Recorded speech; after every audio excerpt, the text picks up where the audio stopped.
स्वागत है आप सभी लोग का अद्वैत क्लास में। मैं अनुराग, आपका बड़ा भाई, आपका टीचर, आपको आज पढ़ाने आया है क्लास 9 का चैप्टर 1 नंबर सिस्टम या संख्या पद्धति। आपको इसी एक वीडियो में बिहार बोर्ड के लिए भी मैथ्स क्लियर हो जाएगा और सीबीएसई बोर्ड से है तो वो भी कॉन्सेप्ट सारा क्लियर हो जाएगा। तो ध्यान से देखिएगा पूरा का पूरा वीडियो, तभी आपको पूरा समझ में भी आएगा और आप एग्जाम में अच्छे मार्क्स भी लेके आओगे। स्टार्ट करते हैं। चैप्टर की बात करें तो नंबर सिस्टम, जो कि हम लोग बचपन से पढ़ते आ रहे हैं। नंबर सिस्टम सबसे पहले तो हम लोग को पढ़ना है नेचुरल नंबर। एक नेचुरल नंबर होता क्या है? नेचुरल नंबर बिहार बोर्ड के बच्चों लोग के लिए प्राकृतिक संख्या। क्या कि नेचुरल नंबर है क्या, प्राकृतिक संख्या है क्या? ध्यान से समझते हैं कि all counting number are called natural number, माने जितने भी, या ऐसे लिख देते हैं सभी गणनीय संख्या, मतलब जितने भी गिनती वाले संख्या है। अगर बात किया जाए, क्लास में आपको खड़े करके पूछा जाए कि क्लास के सभी बच्चों को गिनो, तो गिनती हम लोग कैसे स्टार्ट करेंगे? एक से। 1 2 3 4 5 6 7 8 9 10, एक से स्टार्ट करेंगे। माने गिनती जब भी स्टार्ट हो रहा है तो एक से स्टार्ट हो रहा है, और गिनती जब एंड होगा तो अगर उस स्पेसिफिक क्लास में जितने बच्चे हैं तो उतना ही पे एंड हो जाएगा। नहीं तो अगर ऐसे गिनती हम लोग स्टार्ट करने लगे, एक से गिनना स्टार्ट करें तो अनंत तक चले जाएंगे। यानी कि सीधे सीधे कहने का मतलब कि जो संख्या एक से स्टार्ट हो, 2 3 4 और अनंत तक जाए, इनफिनाइट तक जाए, यही नेचुरल नंबर कहलाएगा और यही प्राकृतिक संख्या। माने एक से स्टार्ट हो रहा है, इनफिनाइट तक जा रहा है, एक से स्टार्ट हो रहा है, इनफिनाइट तक जा रहा है, यही हमारा नेचुरल नंबर है, यही हमारा प्राकृतिक संख्या। नेचुरल नंबर समझ में आ गया होगा सभी बच्चों को, ज्यादा कुछ हार्ड नहीं है। एक से स्टार्ट हो रहा है, इनफिनाइट पे जा रहा है, एक से स्टार्ट हो रहा है, इनफिनाइट पे जा रहा है, यही हमारा नेचुरल नंबर है, यही हमारा प्राकृतिक संख्या है। मैंने जितने भी काउंटिंग वाले संख्या है, और काउंटिंग जब भी स्टार्ट होता है तो एक से स्टार्ट होता है। अब बात करते हैं होल नंबर की।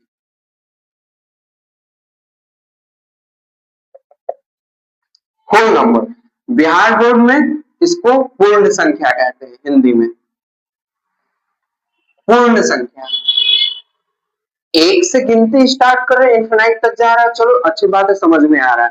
पर कोई भी संख्या है, कोई भी संख्या का सेट है, बिना जीरो के तो पूरा होगा ही नहीं, ये आपको भी पता है। जीरो का होना बहुत ही जरूरी है।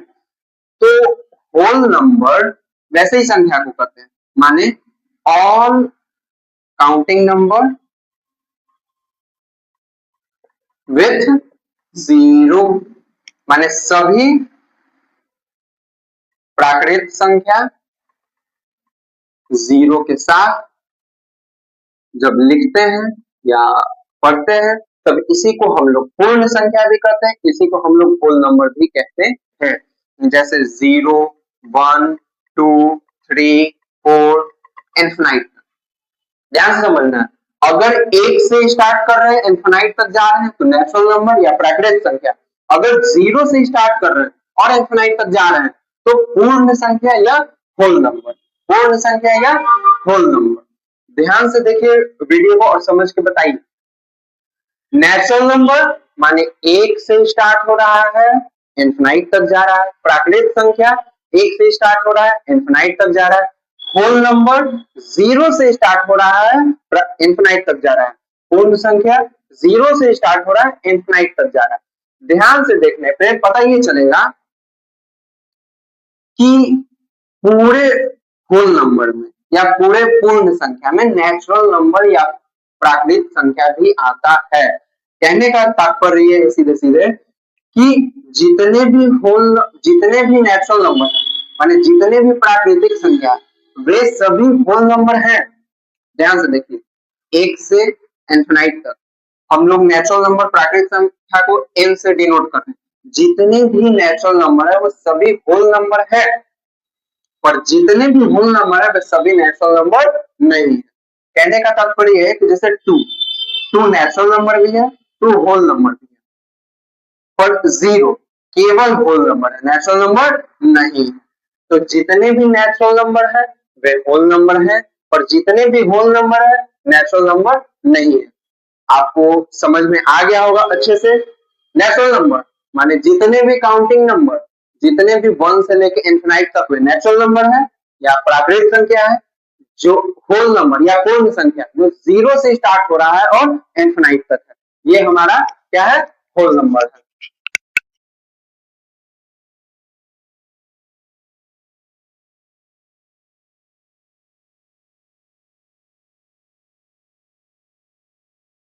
अभी हम लोग नेचुरल नंबर समझे, प्राकृतिक संख्या समझे, होल नंबर समझे, पूर्ण संख्या समझे। अब बात करते हैं इंटीजर्स की। किसकी? तो इंटीजर्स। इंटीजर्स को हिंदी में पूर्णांक कहते हैं। इंटीजर्स की, इंटीजर्स नेचुरल नंबर माने 1 से लेके इंफिनाइट तक, होल नंबर माने 0 से लेके इंफिनाइट तक, प्राकृतिक संख्या 1 से लेके अनंत तक, पूर्ण संख्या 0 से लेके अनंत। इंटीजर, इंटीजर्स में जितने भी होल नंबर होते हैं, जितने भी होल नंबर होते हैं, जब उनके साथ नेगेटिव नंबर को लिखा जाए, जब उनके साथ नेगेटिव नंबर को लिखा जाए उसी को हम लोग इंटीजर्स कहते हैं। हिंदी में सभी पूर्ण संख्या के साथ ऋणात्मक संख्या को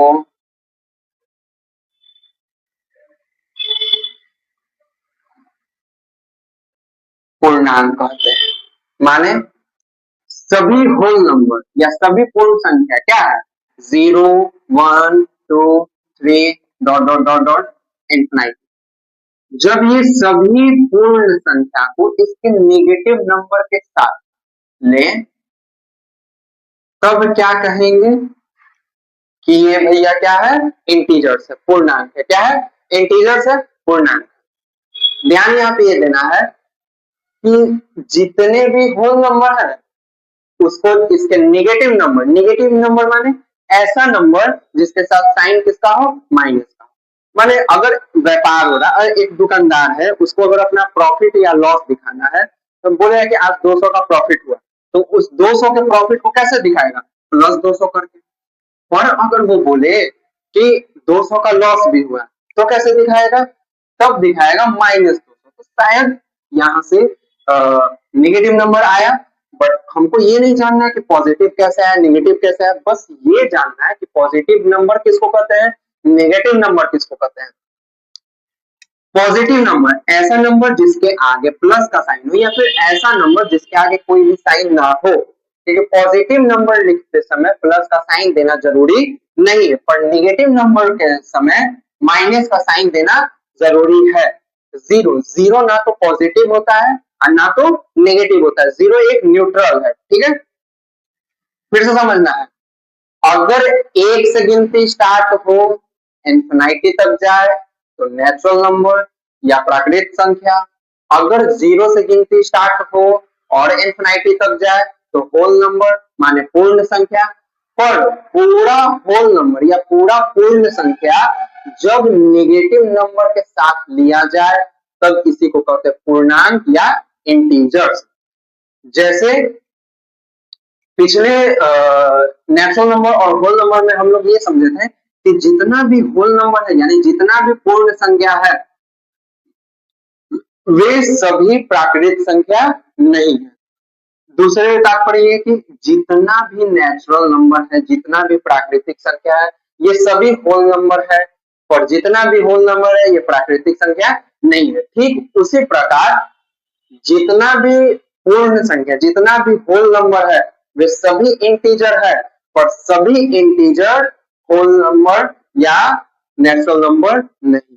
माने सभी पूर्णांक आपका पूर्ण संख्या या प्राकृतिक संख्या बिल्कुल भी नहीं है, पर सभी पूर्ण संख्या पूर्णांक है, सभी प्राकृतिक संख्या पूर्णांक है, पर सभी पूर्णांक संख्या पूर्ण संख्या या प्राकृत संख्या नहीं है। माने जितने भी नेचुरल नंबर है वो इंटीजर्स हैं, जितने भी होल नंबर है वो इंटीजर्स हैं, और सारे के सारे इंटीजर होल नंबर नहीं है, ना तो नेचुरल नंबर है। यहाँ से ये कॉन्सेप्ट आप सभी को क्लियर हो गया होगा। फिर से समझिएगा कि all whole number with negative number integers कहलाता है। सभी पूर्ण संख्या के साथ अगर ऋणात्मक संख्या को ले लें तो वो पूर्णांक कहलाता है।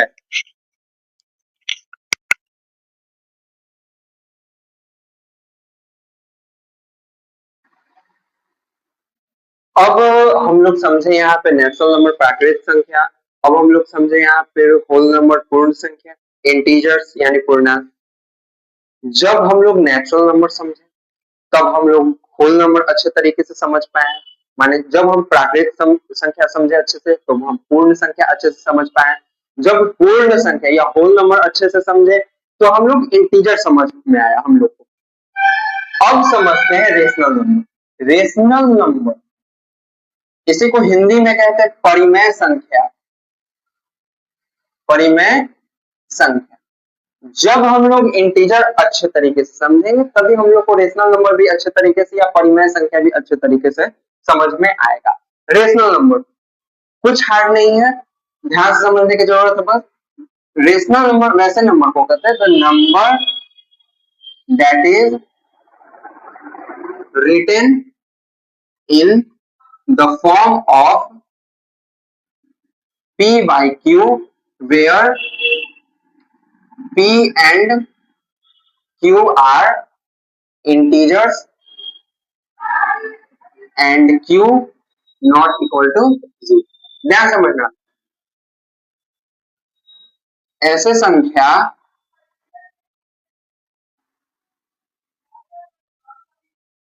जिन्हें p बटा q के रूप में लिखा जाए जहां p और q पूर्णांक हो और q 0 के बराबर ना, उसी संख्या को परिमेय संख्या कहते हैं, उसी संख्या को रेशनल नंबर कहते हैं। ध्यान से एग्जांपल से समझेंगे हम। ऐसा नंबर जिसको p बटा q के रूप में लिखा हो, p बटा q के रूप में लिखा हुआ मतलब फ्रैक्शनल के रूप में लिखा हो, फ्रैक्शन के रूप में लिखा हुआ, जैसे 4/5, ये p बटा q के रूप में आ गया 4/5। ध्यान देना है कि यहाँ पे जो p और q हो वो कैसा हो, पूर्णांक हो। माने p और q कैसा नंबर होना चाहिए, इंटीजर होना चाहिए। तो 4 इंटीजर है 5 इंटीजर है, और जो q हो माने नीचे वाला जो डिनोमिनेटर है वो 0 नहीं होना चाहिए, तब वो परिमेय संख्या कहलाएगा। तो इस आधार पर देखा जाए तो 4/5 p बटा q के रूप में लिखा हुआ है। 4 और 5 दोनों इंटीजर यानी पूर्णांक है और नीचे वाला 0 नहीं है, इसका मतलब ये परिमेय संख्या है। दूसरा एग्जांपल समझते हैं भाई, -2/4। -2 भी इंटीजर है, पूर्णांक है, 4 भी पूर्णांक है और दोनों p बटा q के रूप में लिखा हुआ है, नीचे वाला 0 नहीं है, ये भी तुम्हारा रेशनल नंबर या परिमेय संख्या है। 5/0 है, 5/0 है, कमेंट में बताना हाँ या ना। 5/0 है नहीं, क्यों नहीं है, क्योंकि दोनों पूर्णांक है, दोनों इंटीजर है, p बटा q के रूप में लिखा हुआ भी है, बट ध्यान यहां देना है, बट लेकिन नीचे वाला 0 हमारा नहीं होना चाहिए था, यहाँ पे 0 है तो ये हमारा रेशनल नंबर नहीं होगा, ये हमारे परिमेय संख्या नहीं होगा। अब ध्यान से, क्या 0/5 है, 0/5 है, 0/5 है, क्यों है, क्योंकि 0 भी इंटीजर है, 5 भी इंटीजर है, 0 भी पूर्णांक है, 5 भी पूर्णांक है। हमारा कंडीशन ये था कि नीचे वाला 0 नहीं होना चाहिए, ऊपर वाला 0 है तो कोई दिक्कत नहीं है। तो यहाँ से ये भी परिमेय संख्या है, रेशनल नंबर है। क्या 2 है, क्या 2 है, तो 2 भी है, क्यों है, क्योंकि हर नंबर के नीचे एक छुपा हुआ रहता है, हर नंबर के नीचे एक छुपा हुआ रहता है पर वो दिखाई नहीं देता है, तो उस आधार पे ये भी परिमेय संख्या है, रेशनल नंबर है। क्या -5/-10 है? क्या -5/-10 है? क्योंकि -5 भी इंटीजर है, -10 भी इंटीजर है और p बटा q के रूप में लिखा हुआ है, ये भी है। तो यहाँ से रेशनल नंबर आप सभी को अच्छे से समझ में आ चुका होगा कि रेशनल नंबर कहते किसको है। ऐसा नंबर जिसको p बटा q के रूप में लिखा जाता हो और p और q कैसा हो, पूर्णांक संख्या हो और जो q हो वो 0 के बराबर ना हो, उसी को हम लोग रेशनल नंबर या परिमेय संख्या कहते हैं। सबसे इजी मैथ हो, गणित हो, मैथ को जब अच्छे तरीके से समझेंगे तभी अच्छे तरीके से हम बना पाएंगे और तभी मैथ हम लोग को इजी लगेगा। ध्यान देने वाला बात ये है, मैथ इजी लगने के लिए क्या होना चाहिए, मैथ समझ में आना चाहिए। मैथ समझ में कैसे आएगा, जब आप अपने टीचर्स के बातों को अच्छे से ध्यान पूर्वक समझोगे। ऐसा नहीं कि टीचर पढ़ा रहे हो आपका ध्यान इधर उधर, ये फिर मैथ ऐसे समझ में बिल्कुल भी नहीं आएगा। और जब मैथ नहीं समझ में आएगा तो इजी से इजी कॉन्सेप्ट भी आपको एकदम हार्ड लगने लगेगा। तो ध्यान से जो भी हम पढ़ा रहे हैं, जो भी मैं पढ़ा रहा हूँ, उसको ध्यान से देखिए, अच्छे से समझिए, आपको मैथ एकदम क्लियर हो जाएगा, मेरी गारंटी आपको। यहाँ से परिमेय संख्या आप सभी को क्लियर हो गया होगा कि परिमेय संख्या या रेशनल नंबर कहते किसको हैं। सबसे इजी है। नेचुरल नंबर अभी तक हम लोग समझे, जो एक से स्टार्ट हो रहा है, अनंत तक जा रहा है, एक से स्टार्ट हो रहा है, इनफिनाइट तक जा रहा है। होल नंबर समझे, 0 से स्टार्ट हो रहा है, इनफिनाइट तक जा रहा है। इंटीजर समझ में आया हम लोगों को, जितना भी होल नंबर है, जितना भी पूर्ण संख्या है, माने 0 से लेके अनंत तक, उसको जब नेगेटिव नंबर के साथ रख दे, -1 -2 अनंत तक, तब वो सभी के सभी पूर्णांक कहलाएगा, तब वो सभी के सभी इंटीजर कहलाएगा। जब इंटीजर समझ में आ गया तब रेशनल नंबर भी हम लोग को समझ में आ गया। रेशनल नंबर कुछ नहीं है, बटा के रूप में होना चाहिए, p बटा q के रूप में होना चाहिए और p और q दोनों पूर्णांक होना चाहिए और नीचे वाला डिनोमिनेटर 0 नहीं होना चाहिए, तब वो रेशनल नंबर है, तब वो रेशनल नंबर है। यहाँ तक आप सभी को शायद कॉन्सेप्ट अच्छे से क्लियर आ गया होगा। कोई अगर डाउट रहे तो आप लोग कमेंट सेक्शन में जरूर पूछ सकते हैं कि हाँ सर ये डाउट, हाँ भैया ये डाउट है। मैं आपके सभी डाउट्स को क्लियर करूंगा एक स्पेसिफिक वीडियो बना के।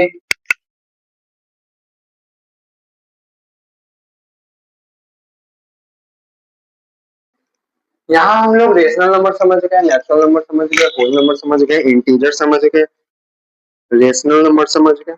अब समझते हैं इरेशनल नंबर, अपरिमेय संख्या। इरेशनल नंबर सबसे इजी है, कुछ नहीं है इरेशनल नंबर। इरेशनल नंबर कुछ भी नहीं है, इरेशनल नंबर कुछ भी नहीं है, अपरिमेय संख्या कुछ भी नहीं है। माने ऐसा संख्या जिसको p बटा q के रूप में नहीं लिख सकते, वही irrational number. The number that are not written in the form of p by q। जैसे एग्जाम्पल को समझते हैं, इरेशनल नंबर हो गया अपरिमेय संख्या जिसको p बटा q के रूप में हम लोग लिख ही नहीं सकते हैं, जिसको p बटा q के रूप में हम लोग लिख ही नहीं सकते हैं, जैसे √2, √3, √5, पाई, इसको हम लोग p बटा q के रूप में लिख ही नहीं सकते हैं। कैसे? ऐसे मान के चलो √4 है तो इसका स्क्वायर रूट क्या होता है, 2 होता है। 2 एक रेशनल नंबर है तो √4 भी रेशनल नंबर है, पर √2 का स्क्वायर रूट क्या ही निकालोगे, अगर निकलेगा तो वो नॉन टर्मिनेटिंग होगा, माने उसका जो शेष होगा, उसका जो क्वेश्चन होगा वो रिपीटिंग होगा और वैसे नंबर को हम लोग लिख नहीं पाएंगे अच्छे से रेशनल नंबर में p बाई q के रूप में। यहाँ बस इस कारण से जो नंबर p बटा q के रूप में नहीं लिखा जाता है उसको इरेशनल नंबर कहते हैं, √2, √3, √5, पाई एक्सेट्रा, ये हमारा इरेशनल नंबर है। अगर यहाँ तक कॉन्सेप्ट क्लियर हो गया तो अगले इसी चैप्टर का एक्सरसाइज 1.1 है जो एकदम क्लियर हो जाएगा कुछ कॉन्सेप्ट समझाने के बाद। अगर क्लियर हो गया तो कमेंट में हाँ बताना, अगर क्लियर नहीं हुआ कॉन्सेप्ट तो कमेंट में ना बताना और ध्यान से बने रहो वीडियो में। पूरा वीडियो अच्छे तरीके से देखोगे पूरे वीडियो को अच्छे तरीके से समझोगे तभी तुम लोग को मैथ समझ में आएगा, नहीं तो नहीं समझ में आएगा।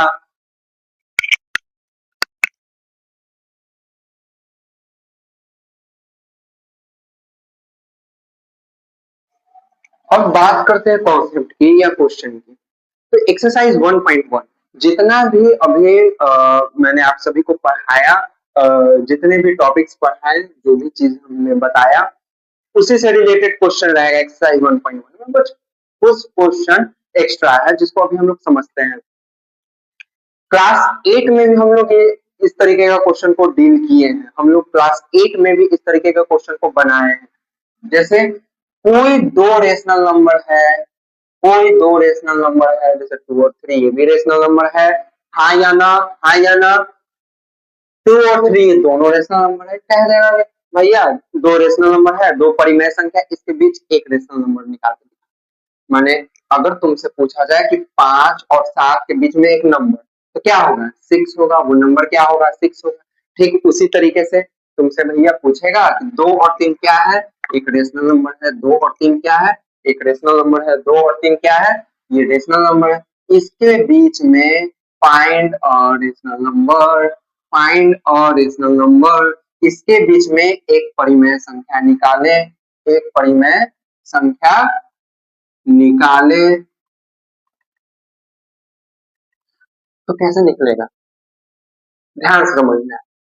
अगर एक संख्या है, कह रहा है कि जैसे दो परिमेय संख्या, दो रेशनल नंबर के बीच में बस एक संख्या निकालना है, बस एक परिमेय संख्या निकालना है, तो सबसे इजी तरीका ये है कि उन दोनों परिमेय संख्या को, उन दोनों रेशनल नंबर को जोड़ दे, ऐड कर दे और उसको 2 से डिवाइड कर दे। ध्यान समझना क्या है।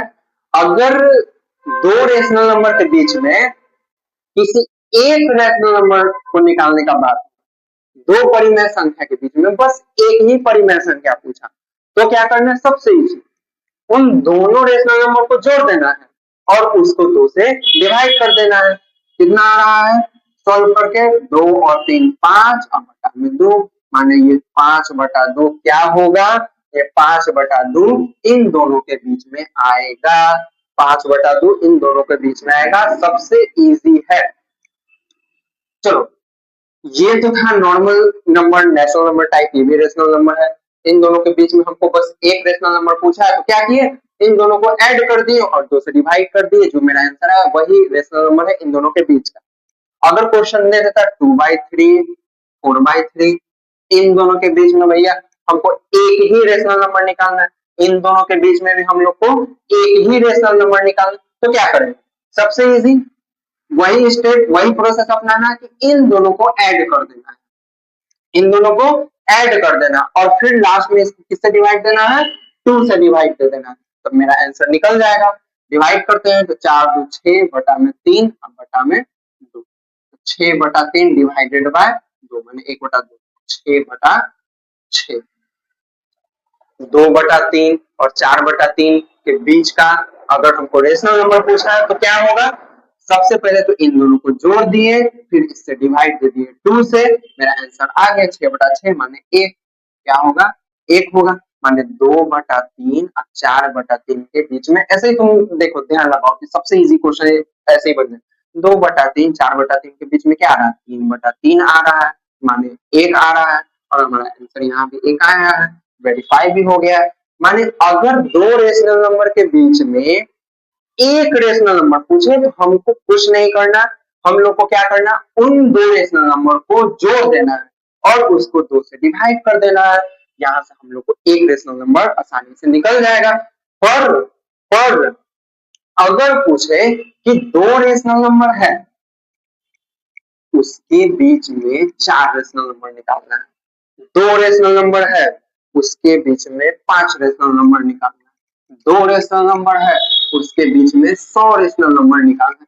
तब कैसे बनेगा क्वेश्चन? तब कैसे बनेगा क्वेश्चन? तब भी इजी तरीके से बन जाएगा क्वेश्चन। बस ध्यान से आप सभी को वीडियो को देखना है और समझना है, और एक मैथ्स का कॉपी जरूर निकाल के बैठना। जब यहाँ पे पढ़ाया जाए ऑनलाइन तब अगर कोई क्वेश्चन करवाया जाए तो उसको लाइव ही वीडियो को देखते देखते उतारोगे भी और लाइव ही वीडियो को देखते देखते बनाओगे भी, ताकि प्रैक्टिस होगा और अच्छे से कॉन्सेप्ट समझ में आएगा। मान के चलो क्वेश्चन है 2/3 एंड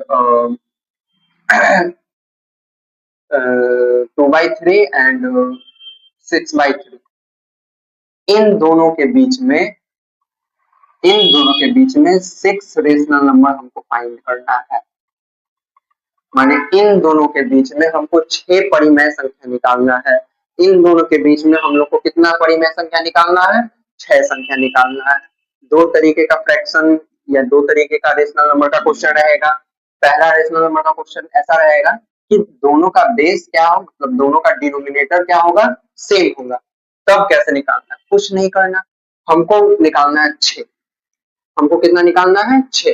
तो 6 में 1 को ऐड कर देंगे, माने जितना पूछे कि उतना रेशनल नंबर हमको निकालना है, तो उसमें 1 प्लस कर देंगे। अगर 5 पूछता तो उसमें 1 प्लस कर देते हैं। अगर 6 पूछा है तो इसमें 1 प्लस कर देंगे। तो 6 में 1 प्लस करने के बाद कितना आ रहा है? 7 आ रहा है।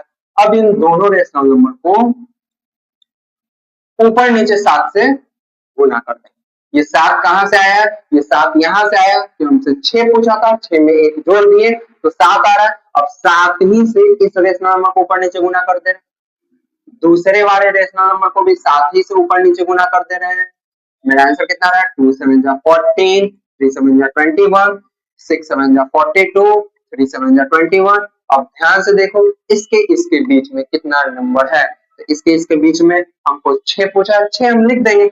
14/21, 42/21 के बीच में 15/21, 16/21, 17/21, 18/21, 19/21, 20/21। कितना हुआ? 2 4 6। 6 पूछा था, 6 हमारा आंसर आ गया। 6 पूछा था, 6 हमारा आंसर आ गया।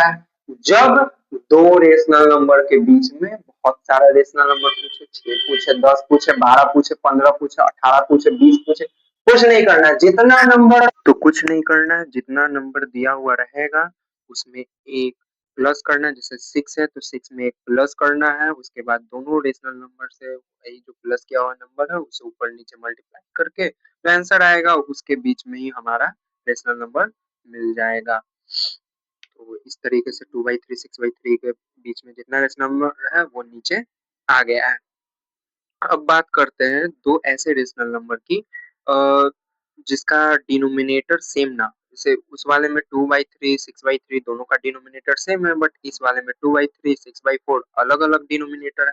तो ऐसे परिस्थिति में क्या करेंगे हम लोग? बस जो भी रेशनल नंबर दिया हुआ रहेगा उसको इक्विवेलेंट कर देंगे।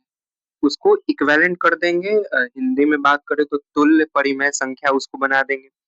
इक्विवेलेंट इक्विवेलेंट का मतलब होता है जैसे 3-4 फ्रैक्शन है या 3-4 रेशनल नंबर है, दिखने में अलग अलग पर रहेगा वैल्यू सबका सेम। जैसे 1/2 है, 2/4 है, 4/8 है।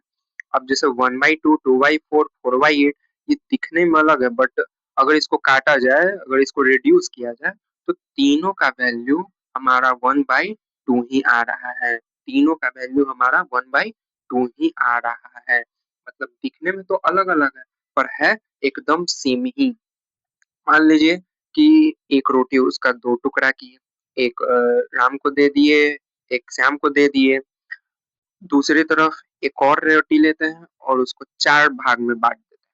अब की बार 2 सामने वाले को दिए, 2 अपने पास रखे। तीसरे में 8 भाग कर लेते हैं रोटी का। इसमें से